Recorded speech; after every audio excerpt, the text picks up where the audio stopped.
Your Steve Jones Show podcast is loading now. The Steve Jones Show podcast is sponsored by Purdy Insurance. Visit Purdy Insurance on Market Street in Sunbury or visit online at purdyinsurance.com.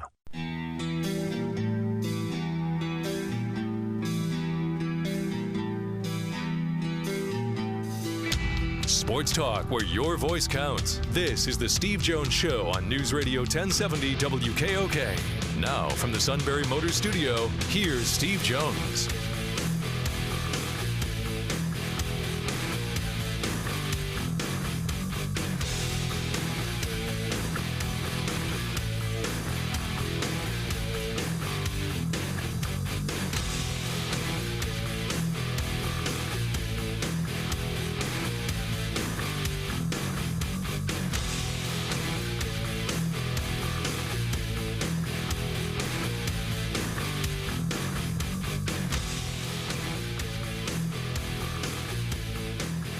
Good afternoon, everybody. It is the Steve Jones Show as we start a new week here on News Radio 1070 WKOK.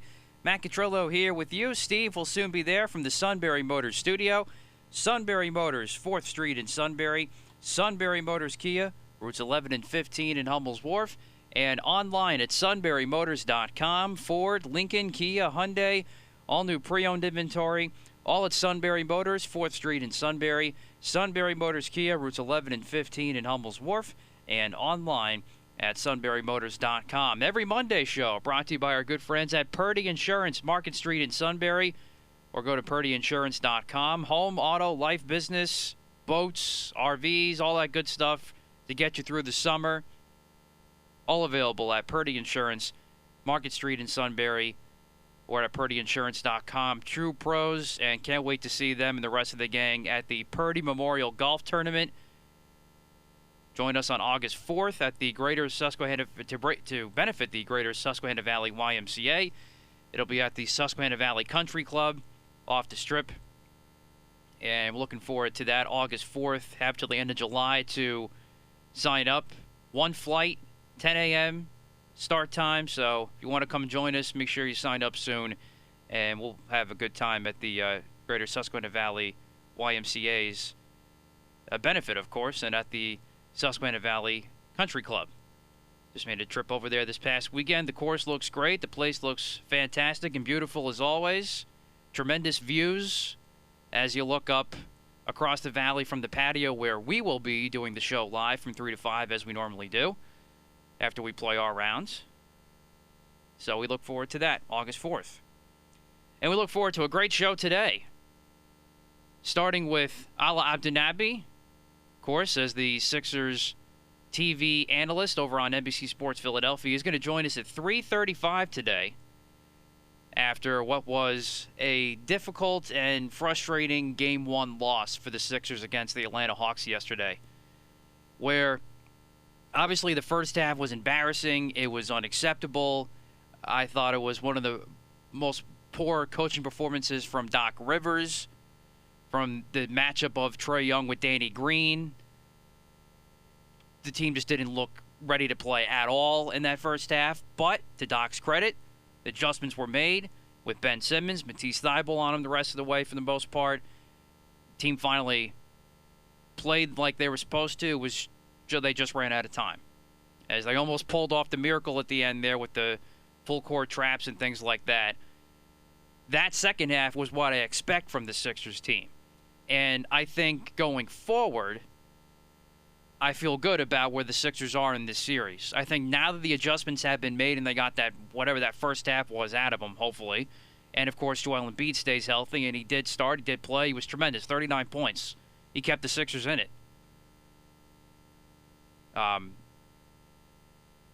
Then I still think they can win this series, and I think they will come back and win Game 2 tomorrow night in Philly, which I think is the quote-unquote must-have, because you don't want to go down 2-0 going down to Atlanta, who's been very, very good at home. And I knew this was going to be a tough series, Steve. I knew it, but it just sums up what was a very weird day down at the Philadelphia Sports Complex yesterday.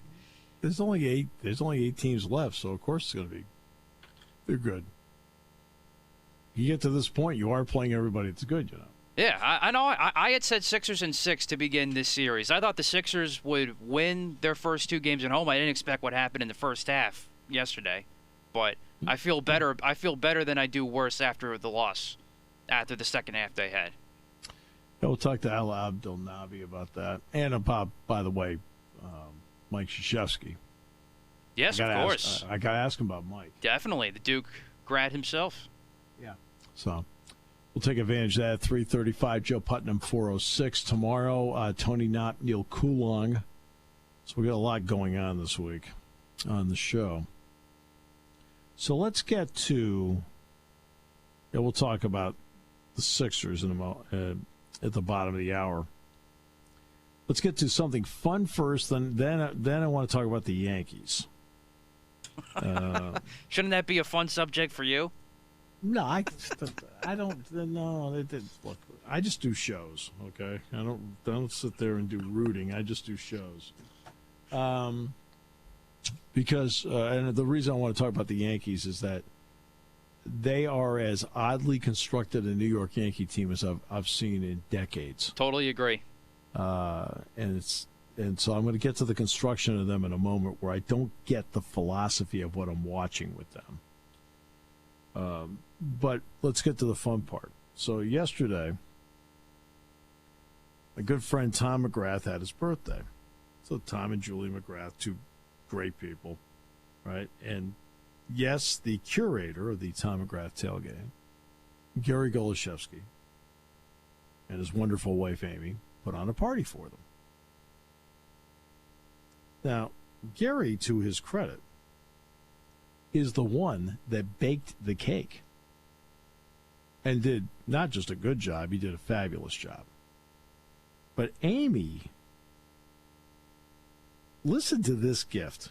This was, you want to talk about putting some thought into something? Listen to this gift. She bought Tom from the New York Times the front page of each of his birthdays during the course of his life. How about that? Do you want to talk about a thoughtful gift? I saw that one. I was like, wow. That's creative. That's a great gift. So the front page of every New York Times on each of his birthdays. Now, I'm not going to get into how many birthdays, but I'll give you an example. I'll give you one example that,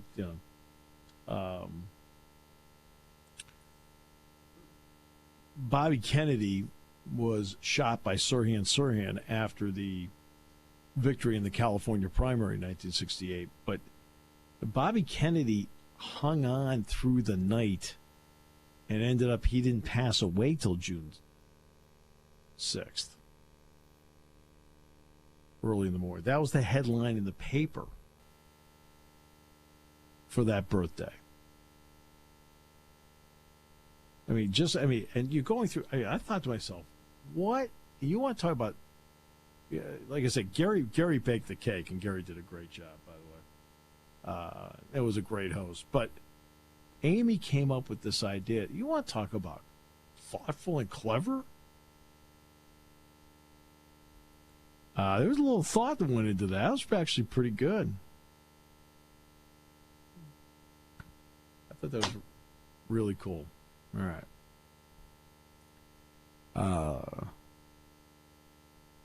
Now, as for your team, I figure if I talked about the other thing first, it would kind of, ease you into life. Yeah, it was a rough sports weekend for me. See, that's the difference. I didn't have a rough sports weekend at all. I didn't sit back and go, oh, hey, no. It's amazing how relaxed you can be. Which I always give you credit for. Yeah. The Yankees are an oddly constructed group. Now, you play. It's not like they don't have, Gleyber Torres Aaron Judge is a special player when he's healthy. And it's not just Judge's power. Judge is a terrific defensive outfielder. Judge is a really good base runner. But they're an oddly constructed team. Because how do you play in Yankee Stadium and have 8 right-handed bats in the lineup? How do you do that? You're in Yankee Stadium where it's 314 feet down the line and right. Now, this is not down 314 down the line and right like Fenway Park. Fenway Park is 302 down the line to the pesky pole, but then that wall goes out. And when I mean it goes out where now it's 380 to the bullpen. Yankee Stadium's not like that. Right? It's 314 and it gradually goes out. And they have one left-handed bat in the lineup, and it's not even a power bat? Really? How do you sit there in roster construction and not find some left-handed power for your lineup? Even Luke Voigt's out of there right now, okay? And I know the 10 games he's played, he hasn't played well because of the injury. But Luke is another right-handed bat. I mean, over the years when they've acquired somebody, Teixeira was a switch hitter. Tino Martinez, left-handed bat. Paul O'Neill, left-handed. These are guys they acquired. I don't mean just bringing them up through the organization. These are the guys they acquired. They always made sure they had some left-handed pop in the lineup. Always. I mean, even going back to the days of Ruth. Going back to the days, Mantle was a switch hitter. Roger Maris was a left-handed hitter. Don Mattingly was a left-handed hitter. Reggie. I mean, they always made sure they had some kind of left-handed power in the lineup. And they have no left-handed power in the lineup. They are not an easy team to pitch to because of the talent, but they're an easy team to pitch to strategically because it's all right-handed bats. Adam Ottavino comes in yesterday. He pitched a couple games this weekend. Ottavino, when he stepped to the mound, he had the potential of seeing 8 straight right-handed bats. You don't even have to change your arm slot.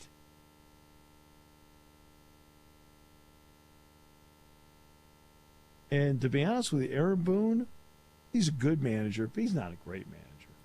I agree. They're one of the least aggressive teams I've seen. I mean, it's one thing I'll say about. I think I've always said Alex Cora was a really good manager. I don't care what the Houston thing. Who cares?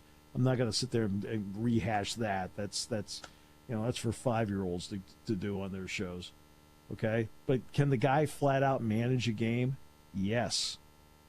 See how aggressive the Red Sox are on the bases. Stealing bases, doing some hit and run, put some plays on, things like that. Does a decent job with the pitching staff. Right? The Yankees, they get guys on base and they play station-to-station baseball. They don't move anybody. They don't try to create anything. It's like they're look, we're going to hunt the 3-run homer, and we can't do that if we run into an out. You got to take some risk at some point. And Boone's the same way with the pitching staff. Domingo Germán last night, pitching a great game. 5 1/3. Couple guys get on base. He's only at 81 pitches. Boom, he takes an out, and then, of course, the reliever gives up a 2-run bomb to tie the game. Right, but again, third time through the lineup, and analytics say you can't be married to that. You've got to be able to use your eyes to see what you've got out there. Exactly. And he should have seen that, you know what? Let's try. He's been doing good. Let's try to see if we can work out of this. And if he can't, then I take him out. I mean, Kevin Cash made that move with Blake Snell in Game 6 of the World Series. Yeah. But you got to be able to take some risk once in a while. I mean, look at Dave Ritchie every Friday night. You want to talk about risk? All right, we'll come back. Get the lingerie on the deck. Call the janitor. Fans at the stadium. Good luck, Dave. Good luck. Thanks. Sometimes for Dave, that's the last thing he says all night until he's back in the parking lot again. How'd it go? He said, didn't really say much. You, sir, are my hero.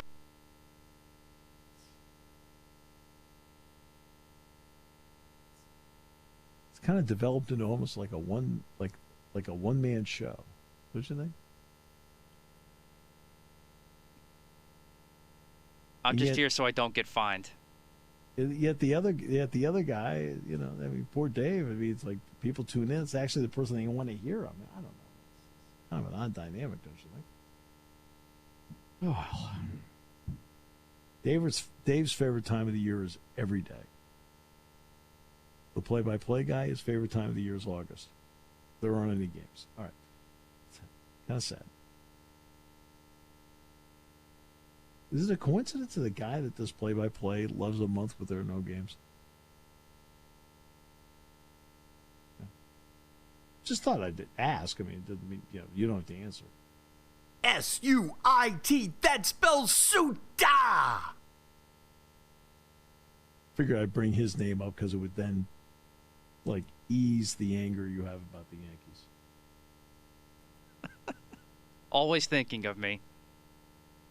I have to. I'm concerned. Back with more in a moment. Great to have you with us here on News Radio 1070 WKOK. Brought to you by Purdy Insurance. If you own an RV, you know your home on wheels needs the same protection as your actual home. Hi, this is Season from Purdy Insurance. Whether you hit the road for a weekend or a few months, Purdy Insurance can cover all of your recreational vehicles. From RVs, ATVs, and side-by-sides to motorcycles and golf carts, offering you great coverage at the best price. Call Purdy Insurance at 570-286-5855 or request a quote online at purdyinsurance.com and see what we can do for you. Seconds to go here in the first half. Young, they get the switch with Harris. A deep bomb! Oh, from way downtown. Young comes up with the loose ball. Cross court, but he turns it over. Oh, boy. Harris Look out. got a 2-on-1. Got the layup. And it's a three-point game again.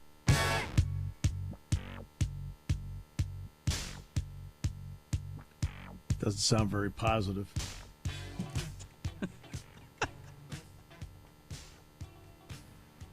That kind of game yesterday.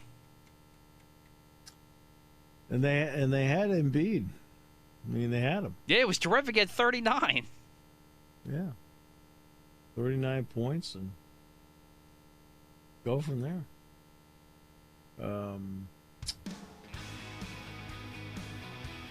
I know we got Alaa Abdelnaby and then Joe Putnam. Last half hour of the show, I want to touch a little bit on name, image, and likeness. I mean, James Franklin has a plan all set to go here, but they can't implement it. Your state has to allow it. National legislation, NCAA, somebody has to say yes to it. Ay, ay, ay. Alaa Abdelnaby in the next half hour. Brought to you today by Purdy Insurance. Market Street in Sunbury. Go to purdyinsurance.com. Auto, home, life, business. The best in the business because customer service means everything. At Purdy Insurance, Market Street in Sunbury. Go to purdyinsurance.com on News Radio 1070 WKOK. Taking your calls at 800-795-9565. This is The Steve Jones Show on News Radio 1070 WKOK. Now, from the Sunbury Motors Studio, here's Steve Jones. Today's show brought to you by Purdy Insurance.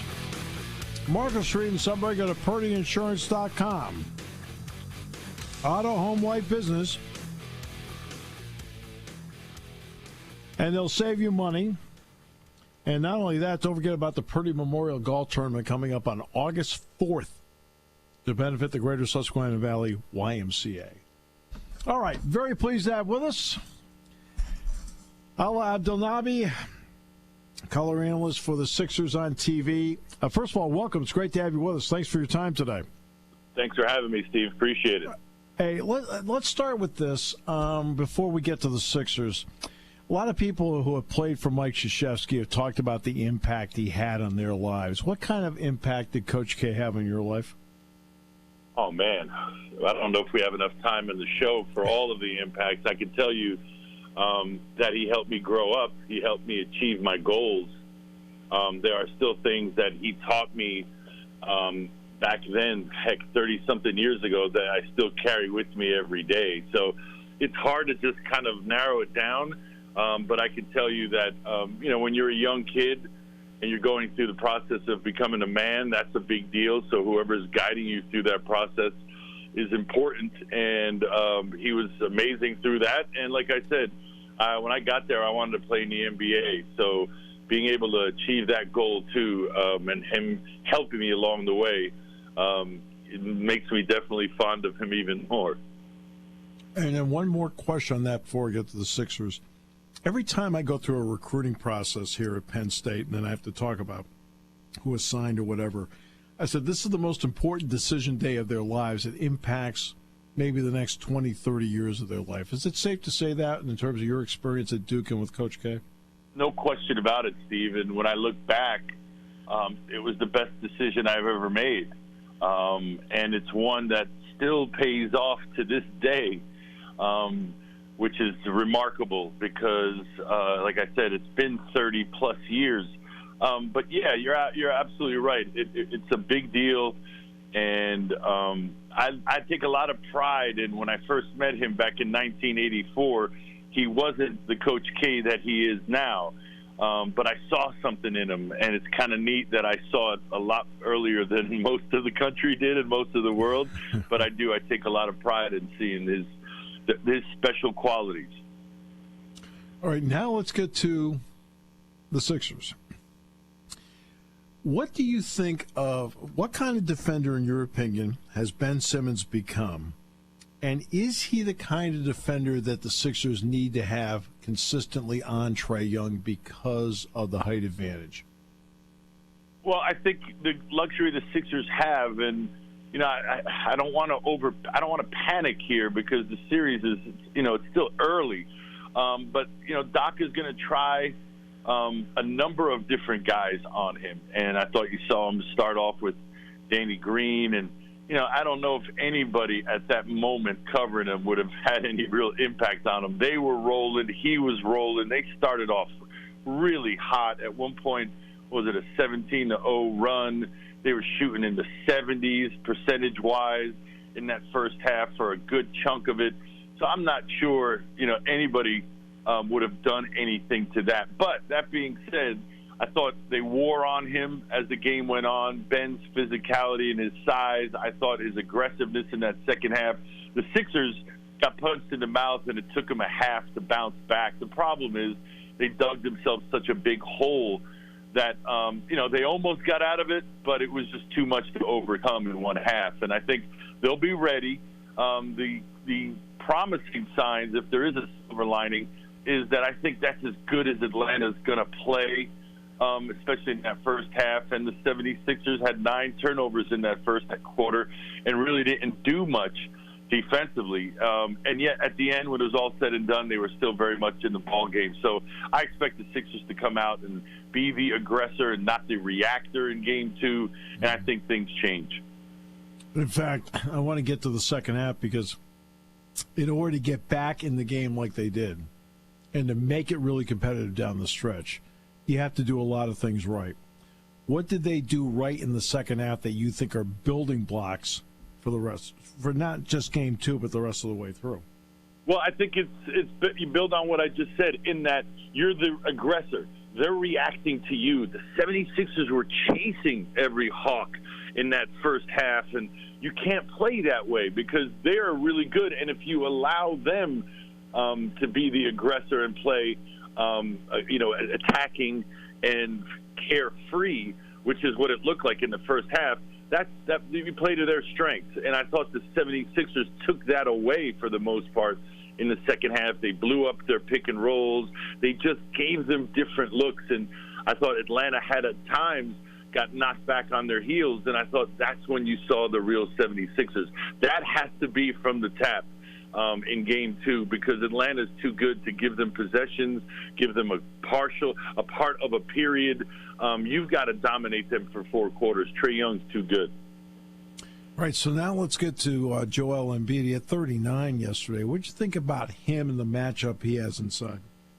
Oh, I had no issues with him. He was tremendous. And then we're talking about going up against a guy like Capella, who's been playing probably his best basketball of his career coming into this series. So I thought Joel was Joel. I didn't really have any issues with the offense in the second half. The first half, he didn't run as much. He didn't get as many easy buckets. I thought in the first half the Hawks got open looks while the Sixers, their shots were all contested. And I thought that made a big difference. That had something to do with the shooting percentage. It's also something to do with the 76ers, I think, reacting and allowing the Hawks to play their game. And in the second half, you saw them interrupting whatever the Hawks were trying to do, and I think that's the way they got to go. Yeah, in fact, I thought Capella did a great job on Julius Randle in the next series. Excellent. He was excellent and physical. Yeah, very physical.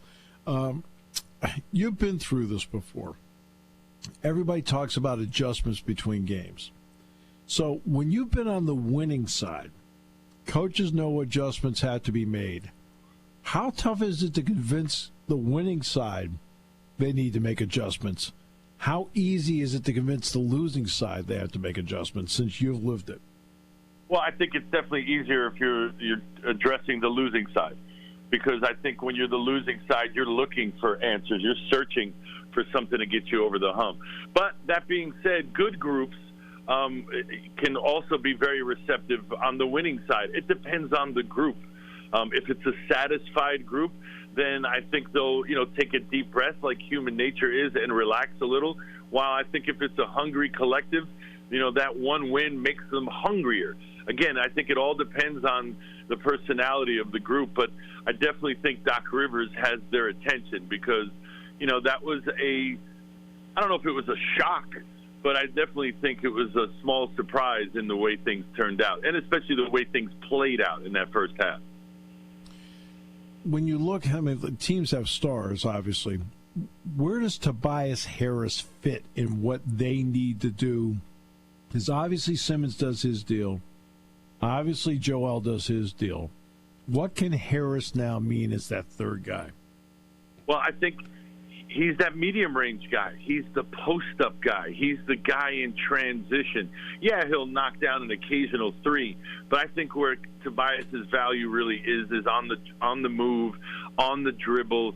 Sure, he'll post up if there's a mismatch in size, but to me, it's that little 1-2 dribble explosion, getting to the elbow, knocking that jumper down, or at the foul line extended. That's where his money is, and I think that's where he's needed. The 76ers at times were kind of one-dimensional with Joel at times like yesterday, and I think Tobias needs to add even more of a dimension. The other guy, I love this guy defensively in college, Thybulle.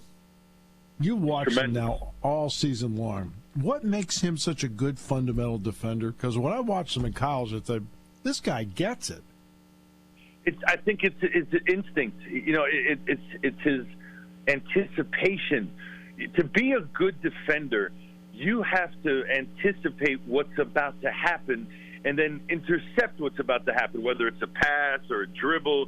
And so that means you have to have an IQ for the game. You have to have an understanding of the game to be able to predict what's about to happen and then put yourself in the middle of it, because that's what we see him do.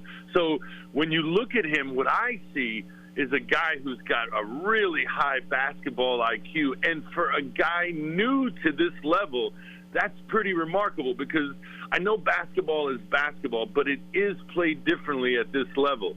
And for him, in a short period of time, to grasp that end, which, let's face it, if you look at a guy like Tyrese Maxey, who has all the physical skills and speed on top of it, he's come a long way defensively, but he wasn't a good defender when he first put on the uniform at the beginning of the year.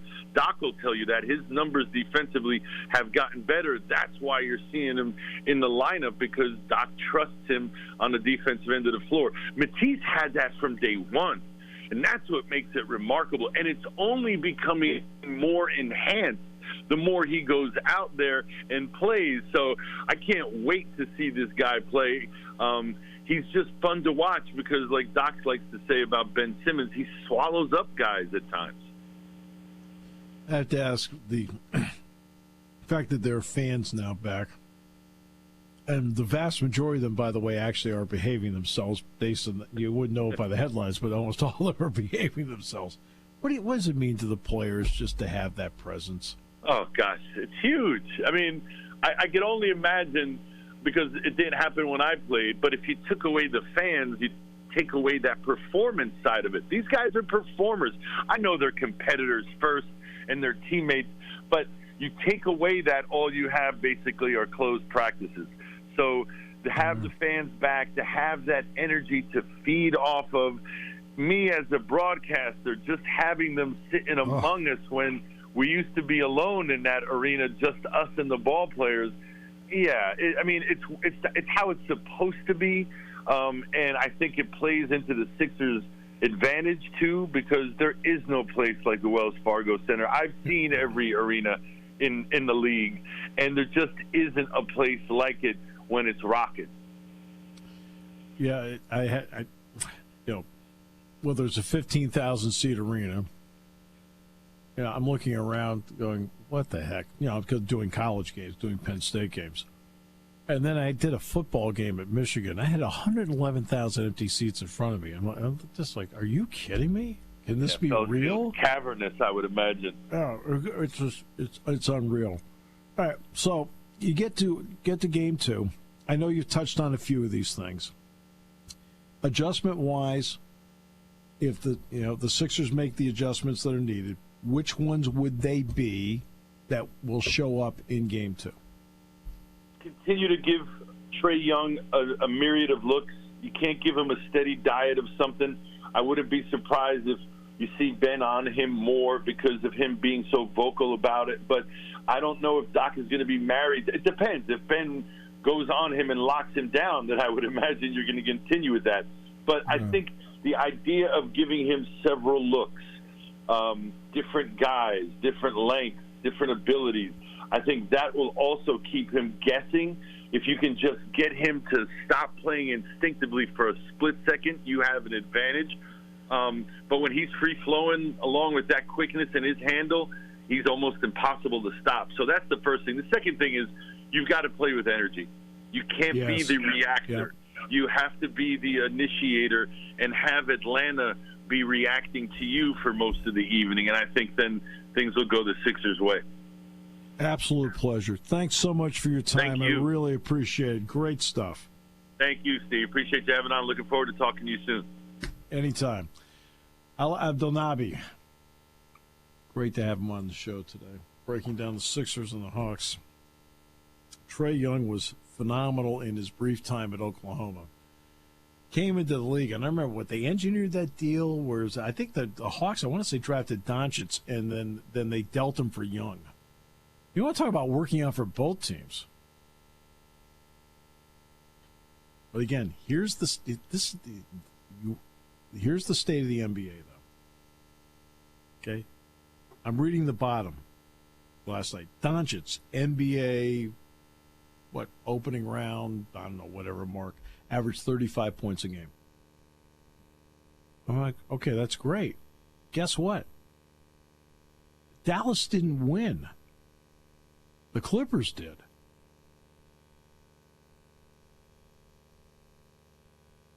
You can't keep throwing out stats for the guys that lose. Okay? What swung it the other way? Sixers played much better second half. Do you feel better now, Matt? Oh yeah, I even did. Do you want us to bring Susan Waldman on? We could talk about the Yankees. We should do that at some point. But I would love to have Susan Waldman on the show. Susan Waldman. Talk about multi-talented, first of all. Well, multi-talented, because she's a great singer. But you know what? She's done this Yankee thing now, since 2005? Yeah, it's been a while. But I'm saying, though, she's a real pro's pro. So I'd like to have Susan Waldman on sometime. But yeah, I felt good as good after a loss after a playoff loss as you can be, considering how well they played in the second half. They have all the momentum now. They've made some of their adjustments defensively. I'm sure there's going to be more. And I agree with Alaa. I think things change. I still think the Sixers can win this series in 6, and I think they win tomorrow night. I mean, let's give him credit, though. I mean, Capella's a good player, rim protector. You know how much I like Kevin Huerter when he was at Maryland. I mean, I like Kevin Huerter a lot. And I think when they picked up Lou Williams, it gave them another shooter on the floor. He had a lot of big shots yesterday, and Bogdanovich, too, is lights out. Bogdanovich is really good. They got some. The Hawks have some balance, and it's just good to see you taking losing well. I mean, yeah, I knew this was going to be a deep series, and I didn't realize this yesterday. Atlanta has 9 guys averaging in double figures. That's nothing to sneeze at all. They're a sneaky, very good 5 seed. I'm just telling you. But yeah, so this is the best I've felt after a playoff loss for any of my teams. I'll say that. I mean, how'd you feel each of the 3 nights after the baseball? Disgusted but not surprised. Particularly disgusted after last night because you had bad defense once again cost you, and then of course you had the egregious 3rd strike call on Odor in the bottom of the 8th.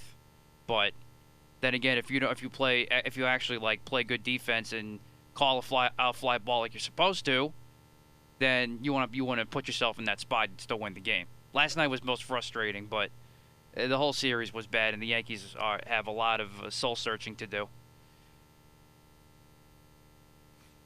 So make sure you're okay. No, I'm good.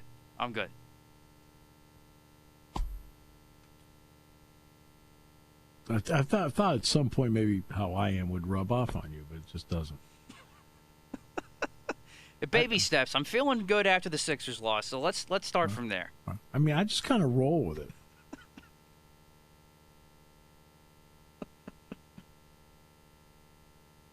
I just kind of roll with it. You do. Yeah. He used to drive the suit nuts. Oh, I know. I can't believe it. How can you not? I don't care if Will Power wins the race. What the heck do I care? It didn't change my life. I hate the show. I mean, why do you think Dave Ritchie calls up as often as he does? Right? The first time he gets to talk on the radio all year. All right, we'll come back with more in a moment here on News Radio 1070 WKOK, brought to you by Purdy Insurance. When it comes to car buying, there's the other guy's way, and then there's the SMC way. The other guys force you into a vehicle you really don't want. The Sunbury Motors way lets you take the time you need to browse, ask questions, and take the test drive and think on it. For over 100 years, the Mertz family and all their employees have made your experience the most pleasant one you'll ever have. The other guys won't offer you the best price for your trade, no matter how much they say they will. The SMC way is their promise to provide you with the most money the market shows your vehicle is worth. The SMC way is to offer you all applicable factory rebates on new vehicles and generous discounts. Looking for a pre-owned vehicle? The SMC way checks each vehicle in a 200-mile radius to determine the lowest price, then beat it. It's the lowest price promise, just part of the SMC way. The choice is up to you, the other guy's way or the SMC way. The SMC way wins every time. Sunbury Motors Company in the North 4th Street Auto Plaza, Sunbury, and at sunburymotors.com. Selling more cars and satisfying more customers for over 100 years. It was just spectacular to see. Tomorrow will be fun, folks. Again, 2:30 special start time tomorrow, live tomorrow. Jack, look forward to sharing it once again with you, the final round here on CBS. Thank you, Jim. What's going on here?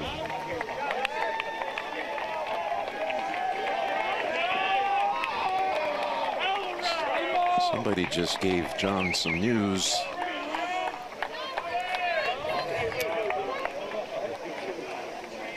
Not good.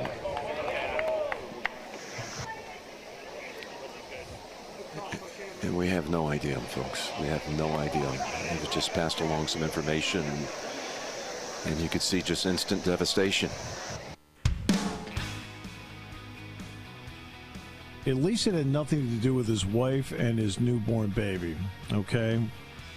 It had to do with him, of course, testing positive. He had just received the first regimen of the vaccine a couple of days before the tournament.